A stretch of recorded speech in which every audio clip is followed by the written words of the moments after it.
മലയാള സിനിമയെ നിയന്ത്രിക്കുന്നത് ആരാണ്?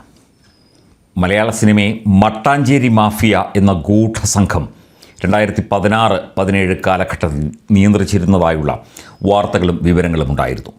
കൊച്ചിയിലെ മട്ടാഞ്ചേരി കേന്ദ്രീകരിച്ചുള്ള നിരവധി സിനിമാ പ്രവർത്തകർ അല്ലെങ്കിൽ സിനിമാ പ്രവർത്തകരാണ് എന്ന വ്യാജേന പലതരത്തിലുള്ള സാമൂഹ്യ വിരുദ്ധ പ്രവർത്തനങ്ങളിൽ ഏർപ്പെട്ടിരുന്ന ചിലർ ചേർന്ന് മലയാള സിനിമയെ നിയന്ത്രിച്ചിരുന്ന ഒരു കാലഘട്ടത്തെക്കുറിച്ച് നമ്മൾ കേട്ടിട്ടുണ്ട്. അന്ന് വാർത്തകളുമൊക്കെ ഉണ്ടായിരുന്നു. ഇന്ന് മലയാള സിനിമയെ നിയന്ത്രിക്കുന്നത് ആരാണ്? മലയാള സിനിമയിലെ സംഘടനകളിൽ ഉണ്ടാകുന്ന പ്രശ്നങ്ങൾ, പ്രതിസന്ധികളൊക്കെ തന്നെ ഈ കഴിഞ്ഞ ദിവസങ്ങളിലൊക്കെ വലിയ ചർച്ചയാകുന്നു. ചില മാധ്യമങ്ങൾ ഈ സംഘടനയിലെ ഇത്തരം വിഴുപ്പലക്കലുകൾ വാർത്തയായി നൽകില്ല എന്നുവരെ പ്രഖ്യാപിച്ച അത്യഭൂതപൂർവമായ സംഭവവികാസമാണ് ഉണ്ടായത്. താരങ്ങളുടെ സംഘടനയിൽ വലിയ പ്രതിസന്ധി ഇപ്പോഴും നിലനിൽക്കുകയാണ്. പലതരത്തിലുള്ള അഭിപ്രായങ്ങൾ വരുന്നു. അതിനിടയിലാണ് സംവിധായകനും അതുപോലെ ധാരാളം സിനിമകൾ ചെയ്തിട്ടുള്ള ഹിറ്റ് മേക്കറുമായ കമൽ എന്ന സംവിധായകൻ, ഇദ്ദേഹത്തിൻ്റെ യഥാർത്ഥ പേര് കമാലുദ്ദീൻ എന്നാണ്. അത് പലർക്കും അറിയില്ലായിരുന്നു. ഇദ്ദേഹം വർഷങ്ങൾക്ക് മുൻപ് ഒരു ഉപതെരഞ്ഞെടുപ്പിൽ CPI സ്ഥാനാർത്ഥിയായി മത്സരിക്കാൻ തയ്യാറെടുത്തപ്പോൾ, അല്ലെങ്കിൽ ആ സമയത്ത് ഇദ്ദേഹത്തിൻ്റെ പേര് പറഞ്ഞു കേട്ടപ്പോഴാണ് കമാലുദ്ദീൻ എന്നാണ് ഈ കമലിൻ്റെ യഥാർത്ഥ പേര് എന്നുള്ള കാര്യം മനസ്സിലായത്. ഇദ്ദേഹം പ്രധാനമന്ത്രി നരേന്ദ്രമോദി എന്ന നരാധമൻ എന്ന് പലകുറി ആവർത്തിച്ച് ഒരു പ്രസംഗത്തിൽ പറഞ്ഞത് പ്രേക്ഷകർക്ക് ചിലപ്പോൾ ഓർമ്മ കാണും. സമൂഹ മാധ്യമങ്ങളിലൂടെ അതിൻ്റെ ഓർമ്മക്കുറിപ്പുകൾ പുറത്തു വരുന്നുണ്ട്.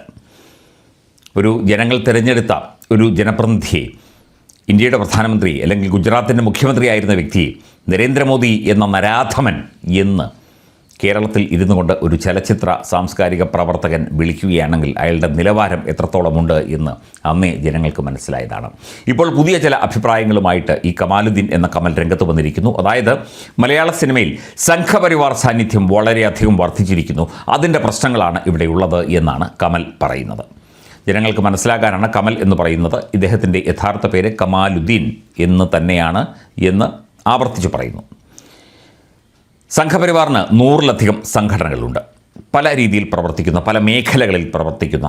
സേവാഭാരതിയുണ്ട്, വിദ്യാഭാരതിയുണ്ട്, ABVP ഉണ്ട്, അതുപോലെ തന്നെ വിശ്വ ഹിന്ദു പരിഷത്തുണ്ട്. നിരവധി സംഘടനകളുണ്ട്. സാംസ്കാരിക രംഗത്ത് നിറഞ്ഞു നിൽക്കുന്ന, ആരോഗ്യ വിദ്യാഭ്യാസ സാമൂഹ്യ മേഖലകളിലൊക്കെ നിറഞ്ഞു നിൽക്കുന്ന 100 കണക്കിന് പ്രസ്ഥാനങ്ങൾ തീർച്ചയായിട്ടും സംഘപരിവാറിൻ്റെ ഭാഗമാണ്.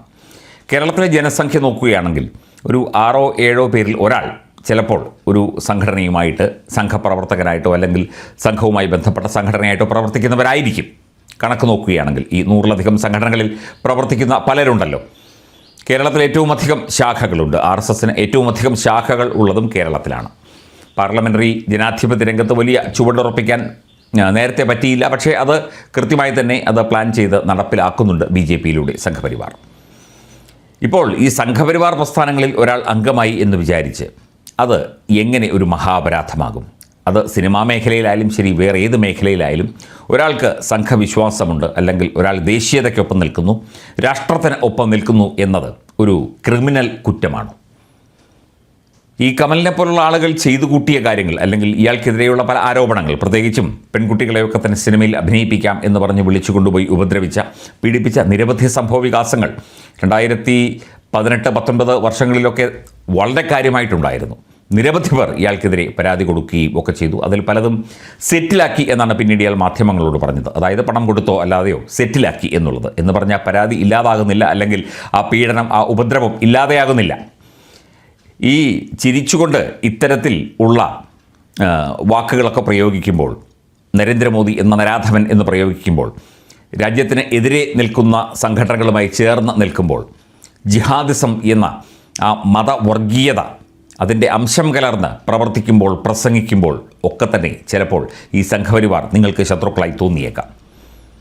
സിനിമാ മേഖലയിൽ പല രീതിയിൽ പ്രവർത്തിക്കുന്നവരുണ്ട്, പല രാഷ്ട്രീയക്കാരുണ്ട്, പല രാഷ്ട്രീയ ചിന്താഗതികൾ ഉള്ളവരുണ്ട്, രാഷ്ട്രീയ ചിന്താഗതികൾ ഒന്നുമില്ലാത്തവരുമുണ്ട്.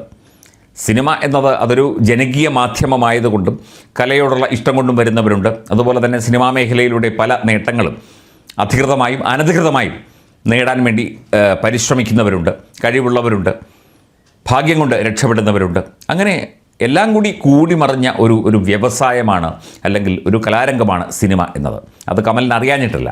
ഇത് ഈ സംഘടനയിലുണ്ടായ പ്രശ്നങ്ങളെ മുൻനിർത്തി സംഘപരിവാറിന് എതിരെ തിരിയുന്ന ആ ഒരു രാഷ്ട്രീയം എന്നതിനെ പറയാമോ എന്നറിയില്ല. എന്തൊക്കെയായാലും അത്തരത്തിലുള്ള ഒരു വികലമായ ചിന്താഗതിയാണ് ഇത്തരം വാക്കുകളിലൂടെ കമാലുദ്ദീൻ എന്ന കമൽ പ്രകടിപ്പിക്കുന്നത് എന്ന് പറയാതെ വയ്യ.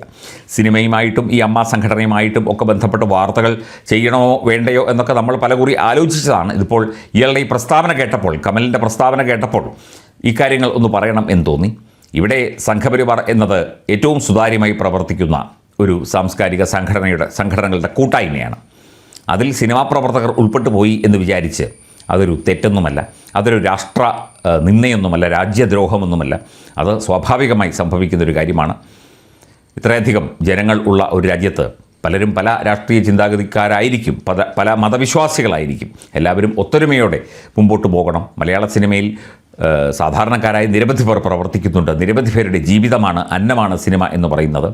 അതിനെ നല്ല രീതിയിൽ മുമ്പോട്ട് കൊണ്ടുപോകണമെങ്കിൽ ഇത്തരത്തിലുള്ള ഈ വിഷലിപ്തമായ മനസ്സുമായി നടക്കുന്നവർ വിചാരിച്ചാൽ സാധിക്കില്ല. കമലിന് രാഷ്ട്രീയമുണ്ടായിരിക്കാം, കമലിൻ്റേതായ ചില ഉദ്ദേശങ്ങളുണ്ടായിരിക്കാം. അത് നല്ലതോ ചീത്തയോ ആയിക്കോട്ടെ, അതിനൊക്കെ അതിൻ്റേതായ ഒരു മാനം തീർച്ചയായിട്ടും ജനങ്ങളും കാണുന്നുണ്ട്. താങ്കളെടുത്ത സിനിമകളൊക്കെ തന്നെ വളരെ നല്ല സിനിമകൾ തന്നെയാണ്, അതിലൊന്നും നമ്മൾ പോരായ്മയൊന്നും പറയുന്നില്ല. പക്ഷേ ഇത്തരത്തിൽ വികലമായ രാഷ്ട്രീയ കാഴ്ചപ്പാടുകളുമായി എത്തിക്കഴിഞ്ഞാൽ, സംഘപരിവാറിന് എതിരെയുള്ള ചിന്തകളുമായി എത്തിക്കഴിഞ്ഞാൽ അത് എല്ലായ്പ്പോഴും എല്ലാവരും അത് കേട്ട് മിണ്ടാതിരിക്കണം എന്ന നിർബന്ധമൊന്നുമില്ല.